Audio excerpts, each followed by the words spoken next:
नमस्कार। आज हम एक बहुत ही दिलचस्प कहानी में उतरने वाले हैं। ये कहानी है करीब 250 साल की, जो शुरू होती है जब यूरोपीय व्यापारी भारत आए और ख़त्म होती है हमारे देश की आज़ादी पर।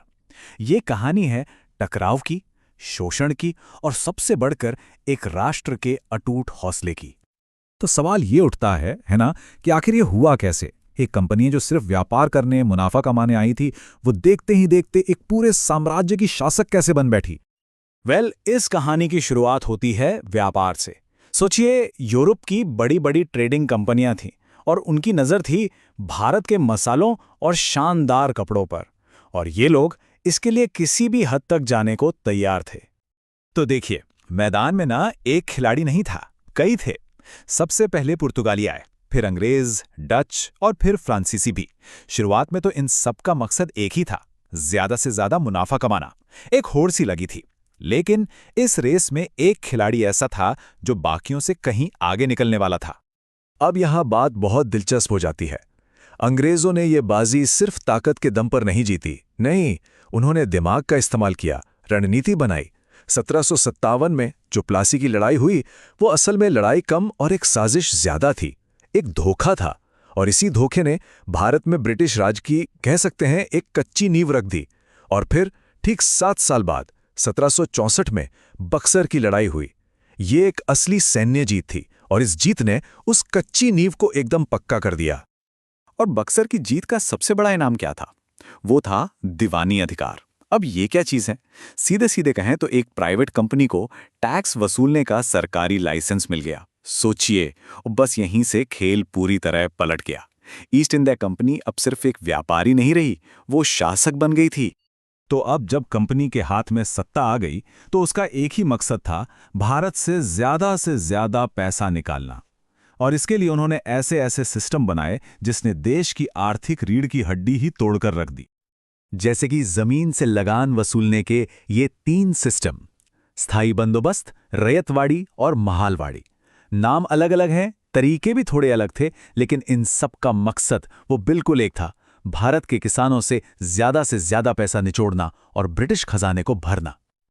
और सिर्फ जमीन ही नहीं, उन्होंने भारत के उस उद्योग को भी निशाना बनाया जो पूरी दुनिया में मशहूर था, हमारा कपड़ा उद्योग।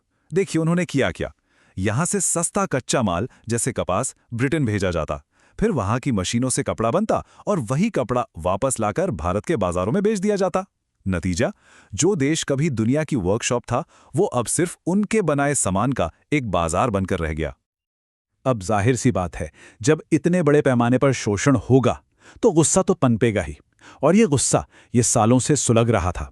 और फिर 1857 में ये एक जबरदस्त विद्रोह के रूप में ज्वालामुखी की तरह फट पड़ा। और देखिए, इस विद्रोह के पीछे कोई एक अकेली वजह नहीं थी। ये तो सालों से जमा हो रहे गुस्से का नतीजा था। किसानों का शोषण हो रहा था, कारीगर बर्बाद हो रहे थे, अंग्रेज हमारे सामाजिक और धार्मिक मामलों में दखल दे रहे थे, डॉक्ट्रिन ऑफ लैप्स जैसी नीतियों से एक एक करके राज्यों को हड़पा जा रहा था। यहां तक कि अपनी ही सेना में भारतीय सैनिकों के साथ भेदभाव होता था। मतलब हर तरफ से माहौल एकदम बारूद के ढेर जैसा बन चुका था। और इस बारूद के ढेर में चिंगारी का काम किया एक अफवाह ने। अफवाह ये थी कि जो नए कारतूस आए हैं, उन पर गाय और सूअर की चर्बी लगी है।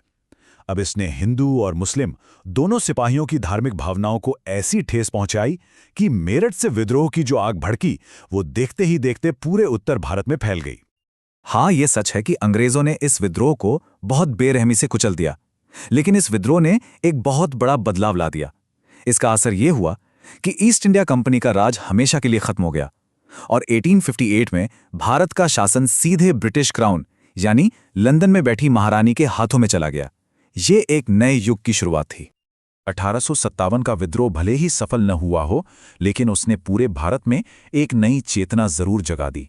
लोगों को समझ आने लगा कि अब लड़ाई सिर्फ बिखरे हुए गुस्से की नहीं हो सकती। नहीं, अब जरूरत थी एक संगठित राजनीतिक आंदोलन की, जिसका एक ही लक्ष्य हो, आजादी। और इसी सोच ने जन्म दिया भारतीय राष्ट्रीय कांग्रेस को 1885 में। अब कांग्रेस के अंदर भी शुरुआत में 2 तरह की सोच थी। एक तरफ थे उदारवादी, जो मानते थे कि याचिकाओं और प्रार्थनाओं से, मतलब अंग्रेजों को रिक्वेस्ट करके, धीरे धीरे सुधार मिल जाएंगे। लेकिन फिर एक दूसरा ग्रुप उभरा, जिन्हें उग्रवादी कहा गया।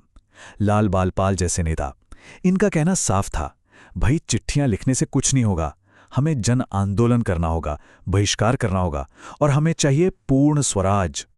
और बाल गंगाधर तिलक का वो मशहूर नारा, स्वराज मेरा जन्मसिद्ध अधिकार है और मैं इसे लेकर रहूंगा, ये नारा इसी नई असर्टिव सोच का प्रतीक था।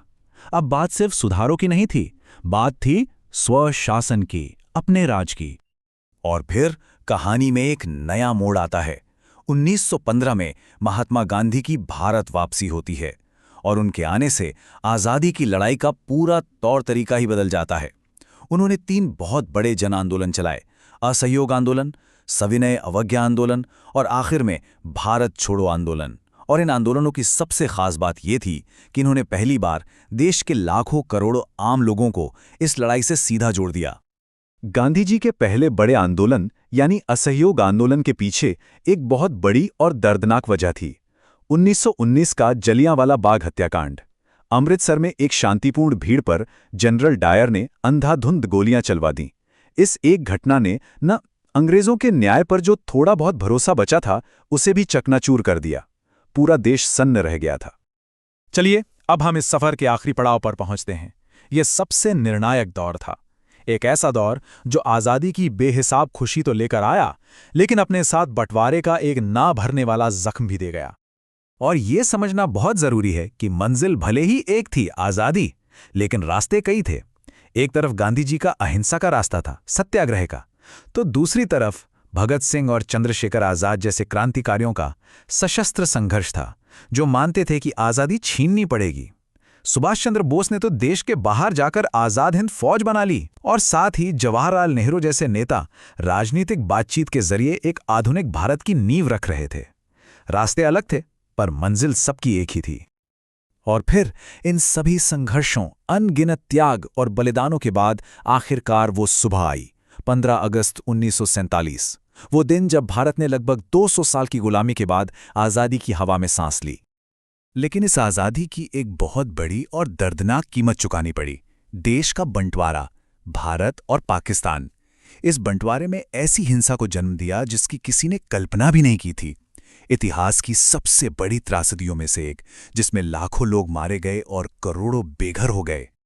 तो ये थी एकता, बलिदान और बंटवारे की एक बहुत ही जटिल कहानी। पर सवाल यह है कि इस लंबे संघर्ष की विरासत आज हम सबके लिए क्या मायने रखती है? इतिहास का ये पूरा सफर, ये आज के भारत को किस तरह से आकार देता है? ये एक ऐसा सवाल है जिस पर हम सबको सोचना चाहिए। शायद इतिहास को जानने से भी ज्यादा जरूरी उस पर सोचना है।